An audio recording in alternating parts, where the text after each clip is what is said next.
Assalamualaikum warahmatullahi wabarakatuh. Selamat datang orang-orang penakut. Jumpa lagi dengan saya, Kang Tarhim. Tentunya di channel Pagi Mencekam. Kali ini saya akan melanjutkan cerita seram yang berjudul Ngunduh Jiwa. Cerita ini ditulis oleh Restu Wiraatmaja.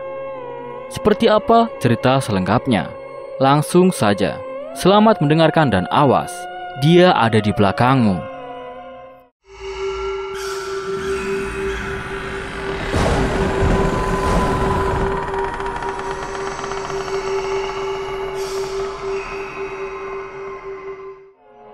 Rumah almarhumah Kusumawati.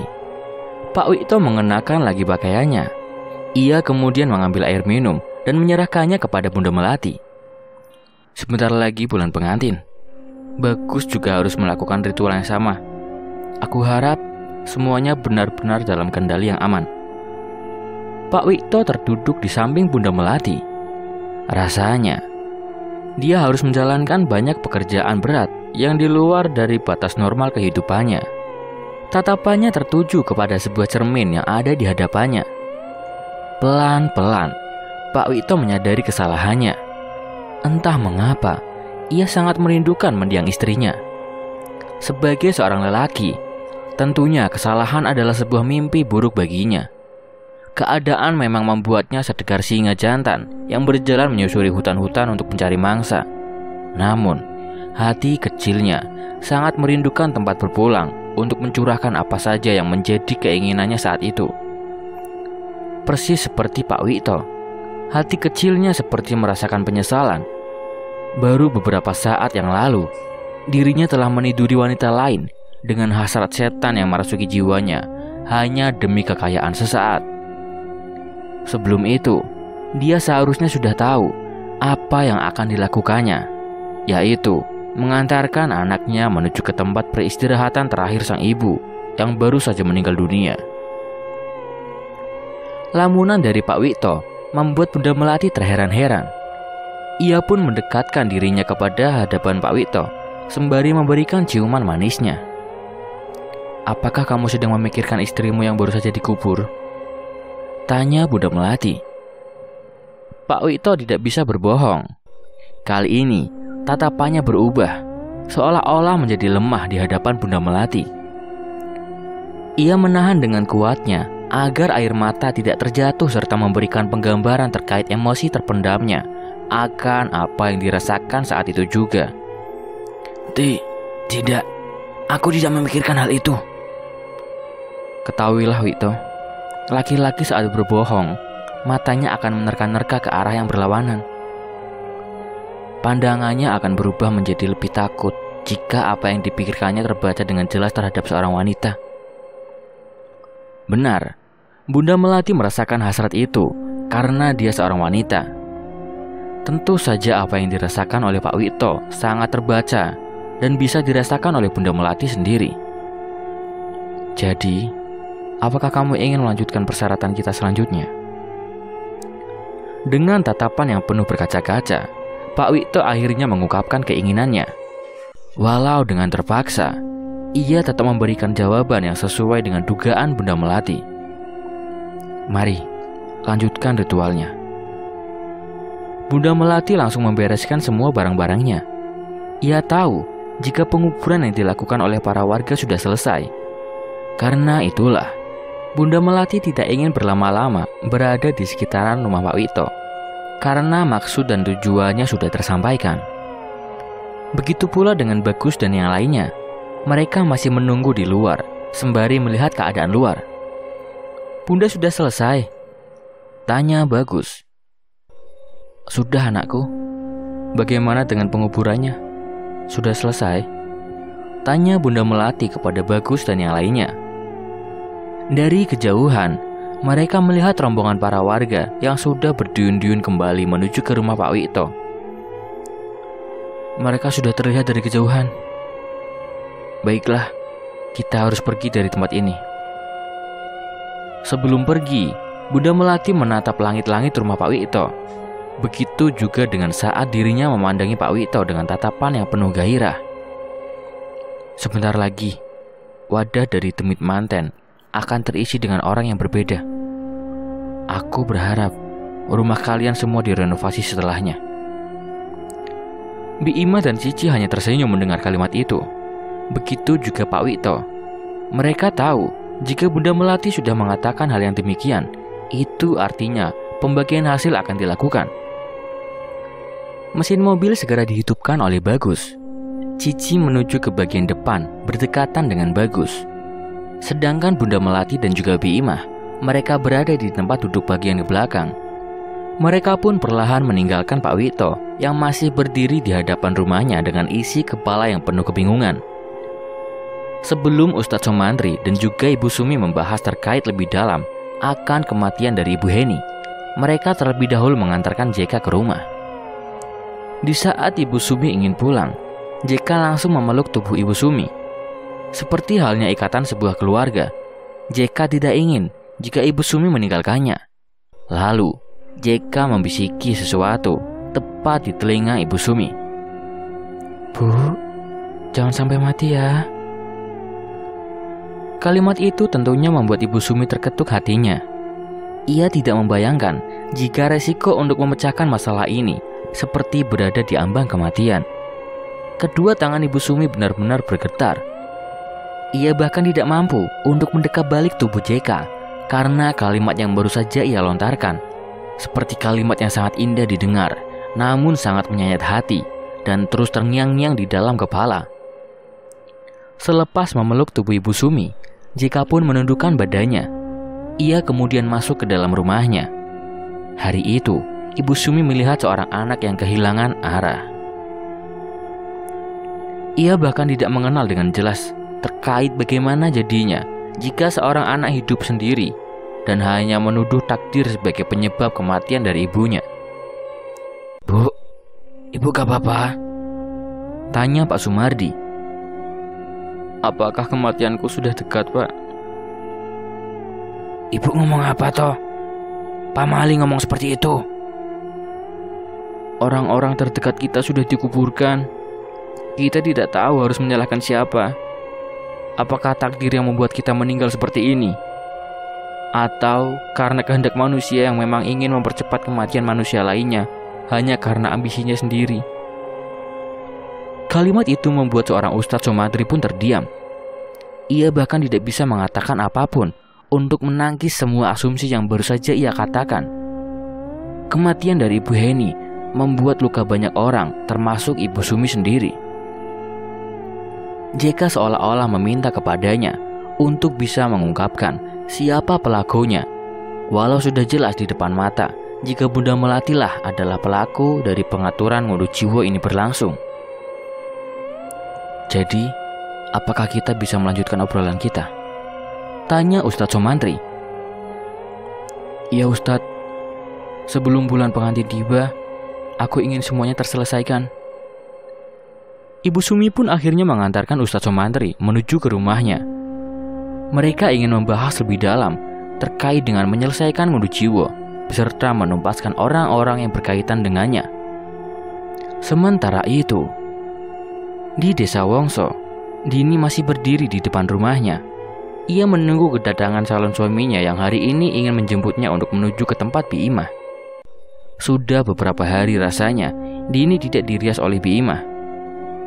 Rasanya Dini masih ingin memiliki riasan cantik yang lebih mempesona agar Bagus selamanya terpikat dengannya. Sebuah mobil Toyota datang tepat di hadapan rumahnya. Dini langsung menampilkan wajah senangnya. Akan tetapi, dia tidak menyangka jika di dalam mobil tersebut terdapat wanita lain yang duduknya tepat bersebelahan dengan Bagus. "Cici?" Cici kemudian keluar dan mempersilahkan kepada Dini untuk memasuki bagian depan mobilnya. Dengan wajah emosi, Dini pun langsung meminta kepada Bagus untuk menjelaskan mengapa Cici bisa duduk bersebelahan dengannya. "Mas, kok Cici duduk di sini?" "Tadi kami habis ngelayat. Posisinya Bunda di belakang dan Cici di depan.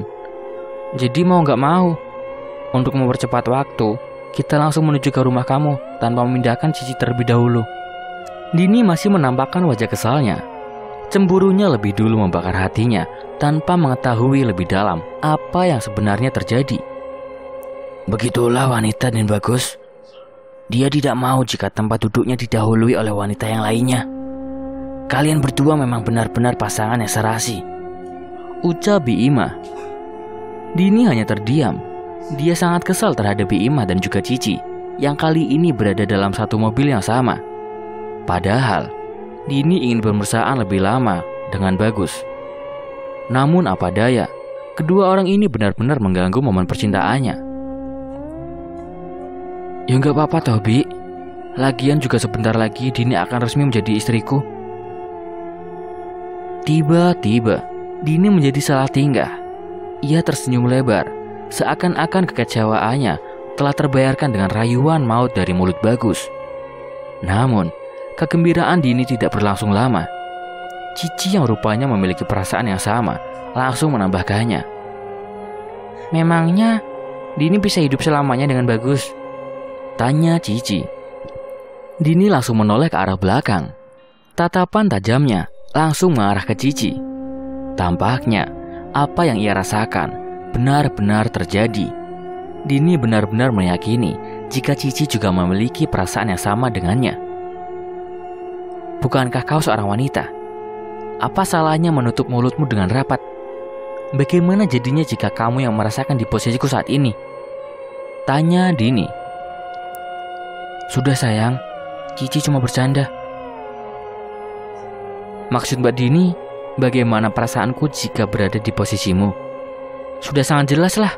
Aku tidak akan memperbolehkan siapapun untuk menduduki singgasanaku. Apalagi jika ada wanita lain yang sengaja menduduki tempat dudukku. Siapapun itu, aku akan menupaskannya. Jelas Cici.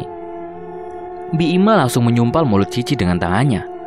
Ia kemudian meminta maaf kepada Dini dengan kalimat buruk yang baru saja dikatakan oleh Cici barusan. Maaf Nduk Dini, anakku ini bercanda. Wajar saja, yang baru saja meninggal adalah orang tua si wanita yang merebut calon suaminya. Jadi, dia sangat terbawa emosi. Tiba-tiba, Dini langsung menghadapkan wajahnya ke arah depan. Sedangkan Bagus, dia seperti terkejut dengan kalimat yang baru saja dilontarkan oleh Biimah. Tunggu dulu. Kenapa lagi sayang? Dini langsung menghadapkan wajahnya ke arah belakang. Sembari tersenyum, ia pun kemudian kembali menanyakan sesuatu sesuai kalimat yang dikatakan Biimah. Bukankah Cici belum ada riwayat menikah atau apapun? Jika memang yang dikatakan oleh Biimah benar, berarti calon dari Cici adalah pria yang sangat istimewa, bukan? Pertanyaan menjebak itu membuat Cici terdiam, sembari menatap Bagus yang sama bingungnya. Cici pun langsung melemparkan pandangannya ke arah jendela mobil. Kok diam aja, Ci? Tidak berselang lama, Bagus langsung mematikan mesin mobilnya. Ia seperti sudah sangat emosi dengan sifat kanak-kanakan dari Dini dan juga Cici. Jika kalian berdua masih ribut, silahkan turun. Seketika, suasana menjadi hening. Dini langsung menampilkan wajah sedihnya. Dia tidak tahu harus bagaimana menanggapinya. Namun, dalam hatinya yang paling dalam, Dini sangat terkejut dengan sifat Bagus yang tiba-tiba menjadi marah seperti itu. Dan akhirnya, Bagus pun kembali menyalakan mesin mobilnya. Tidak berselang lama, mobil pun meninggalkan rumah Dini dan menuju ke rumah Biimah untuk dilakukannya riasan pengantin untuk Dini dalam persiapan pernikahan dengan Bagus. Setibanya di lokasi, Dini langsung masuk ke rumah bersamaan dengan Biimah. Sedangkan Cici, dia masih menunggu Bagus untuk masuk ke dalam rumah juga. Mas, gak mau masuk? Tanya Cici. Aku di luar aja, aku lagi pengen sendiri. Cici pun mendekati Bagus. Dia kemudian memeluk tubuh Bagus, seolah-olah menjadi reuni baginya. Cici pun meminta maaf kepada Bagus karena emosinya tidak bisa terkontrol dengan benar. Maafin aku ya mas, aku gak mau kalau kamu jatuh ke orang lain selain aku. Lepasin Ci, gimana nanti kalau Dini tahu? Gak mungkin mas, Dini udah ada di ruang rias bareng ibu. Lepasin Ci, Lepasin sekarang juga. Di dalam kamar, Dini sudah menatap wajah cermin dengan begitu kesal. Dia terkejut dengan apa yang baru saja dilihatkan sebelum memasuki kamar tersebut. Tiba-tiba, air matanya menetes dan jatuh tepat di pipinya yang halus. Benar kata ibu, pria itu bukan sebaik-baiknya pria yang akan aku nikahi nanti. Ucapnya sembari mengantongi 2 sisir rias yang menurutnya sangat berfungsi. Desa Tejokromo, pada rumah Ibu Sumi. Ibu Sumi memperhatikan gerak-gerik Ustadz Sumantri. Ia kemudian terduduk di sebelah kursi yang mampu menghadap keduanya secara langsung. Salah satu tangannya masuk ke dalam kantung baju. Sepertinya ada sesuatu yang ingin ia beritahu terkait apa yang selama ini menjadi sesuatu yang ditakutinya. Bunga ini, Bu. Bunga ini adalah sesuatu yang sangat kubenci semenjak wanita yang kucintai meninggal dunia dengan cara yang mengenaskan. Aku gak bisa melupakan wajahnya yang membiru tatkala kematiannya menjadi neraka dunia untuk kehidupannya saat itu. Ibu Sumi dan Pak Sumardi pun mendengarkan awal mula terbunuhnya wanita yang dicintai oleh Ustadz Sumantri tersebut. Dia adalah anak yang baik, anak yang penuh dengan kesetiaan. Cintanya melebihi apapun. Akan tetapi, semenjak kedatangan seorang pria brengsek itu, entah mengapa, aku dicampakkan begitu saja olehnya. Maksudnya, wanita itu meminta kepadamu untuk menjauhinya. Benar, Bu. Ia memintaku untuk menjauhinya. Padahal ibu tidak menginginkan pernikahan itu terjadi semenjak dirinya mendapatkan teror yang mengerikan. 2 dari ke-4 orang tersebut memiliki ikatan darah. Sedangkan sisanya bukanlah pasangan suami istri, melainkan sebuah pasangan yang hanya dijadikan sebagai wadah ritual. Aku mendapatkan cerita ini langsung dari ibu wanita itu. Tunggu, siapa wanita yang kau maksud itu? Maksudnya wanita yang aku cintai itu. Benar. Rahayu namanya, Bu. Sudah kuduga. Ibu mengenalnya. Aku juga sudah mengetahui cerita ini langsung dari ibu wanita tersebut. Mbak Suryani kan namanya? Benar, Mbak Sur. Dia adalah ibu dari Rahayu. Ibu Sumi tersenyum. Ia tidak menyangka jika dunianya sangat sempit. Bahkan untuk mencari sesuatu yang ia butuhkan, semuanya seperti telah disediakan di dekatnya. Bagaimana Ibu Sumi dan Pak Sumardi mengenal beliau? Aku dan suamiku ingin membongkar ngunduh jiwa yang terjadi di desa ini. Katanya korban dari ngunduh jiwa ini juga berada di desa lain seperti desa Wongso. Maka dari itu aku ingin mengetahui lebih dalam, karena kami berdua didatangi langsung oleh sosok Rahayu. Rahayu? Mendatangi kalian? Benar. Dia ingin meminta tolong untuk dilepaskan. Kedatangannya bertepatan dengan kematian dari Kusumawati, korban ke-8 ngunduh jiwa. Ustadz Sumantri terdiam sejenak. Ia kemudian ingin tahu lebih detail terkait informasi yang diperoleh oleh Ibu Sumi. Tapi dari semua informasi yang aku kumpulkan, aku belum mengetahui bagaimana kinerja dari ngunduh jiwa itu berlangsung. Lalu apa hubungan Pak Wito dengan Bunda Melati? Ustadz Sumantri tertawa mendengar kalimat serius yang diucapkan oleh Ibu Sumi. Baru kali ini Ibu Sumi melihat seorang ustadz yang agamis tertawa terbahak-bahak seperti sedang kesetanan. Tampaknya dia mengetahui banyak hal terkait apa yang baru kali ini ia alami. Selama dirinya menjadi seseorang yang berada dekat dengan kehidupan yang sangat keras itu. Ibu Sumi ingin tahu apa peran dari Pak Wito. Memangnya apa peran dia, Pak? Dia adalah sebuah sampah yang ingin dibersihkan kembali. Namun sejatinya dia hanyalah sampah karena telah menumbalkan istrinya demi bualan kosong dari Bunda Melati. Jadi Ibu Heni ditumbalkan. Dan pelaku dari ngunduh jiwa itu adalah 2 pasangan bukan suami istri, dan 1 orang yang menutupi semuanya dengan seolah-olah menjadi perias pengantin di bulan pengantin nanti. Fakta sudah terungkap dengan jelasnya. Kini Ibu Sumi dan juga Pak Sumardi telah mengantongi banyak informasi terkait dengan orang-orang yang terikat dalam ngunduh jiwa. Namun, sebelum semuanya itu berlangsung, dengan pasti Ustadz Sumantri telah memastikan banyak hal agar semuanya sesuai dengan rencana yang ia lakukan tanpa diketahui oleh Bunda Melati dan yang lainnya. Setiap bulan pengantin tiba, Bunda Melati selalu mencari wadah untuk mengganti dari demit mantennya. Namun, selama Rahayu menjadi wadah, belum ada wadah pengganti lainnya. Karena itulah, dia mencoba untuk mencari wadah baru untuk menikahi seseorang wanita lainnya yang berada di luar desa Tejokromo, yang artinya sama seperti Rahayu. Ibu Sumi masih penasaran dengan prakara wadah yang baru saja ia sebutkan, serta dipaparkan oleh Ustadz Sumantri. Pasalnya, wadah yang dimaksud tersebut benar-benar membingungkan. Mengapa almarhumah Kusumawati tidak bisa untuk dijadikan wadah selanjutnya dari sisi demit manten? Apakah karena ada sesuatu yang memang membatasi itu semua? Pak Ustadz, bolehkah saya bertanya? Silakan Bu, tanyakan saja. Begini Pak Ustadz, jika memang Bunda Melati tiap tahunnya mencari wadah untuk demit mantennya, lalu mengapa Kusumawati tidak bisa dijadikan wadah? Apa karena ada sesuatu yang membatasi itu semua? Ustadz Sumantri terdiam sejenak. Pertanyaan itu membuatnya berpikir untuk bisa menjadikan semuanya menjadi paham apa yang dimaksud oleh dirinya dan juga Ibu Sumi serta Pak Sumardi. Begini Bu, Pak, sebenarnya aku juga masih ragu akan hal tersebut. Entah sebelumnya sudah benar-benar direncanakan oleh Pak Wito, tak kala kesempatan itu terjadi, atau memang ada yang membatasi itu semua. Kesempatan? Maksudnya, kesempatan sebelum pernikahan itu dimulai? Tanya Pak Sumardi.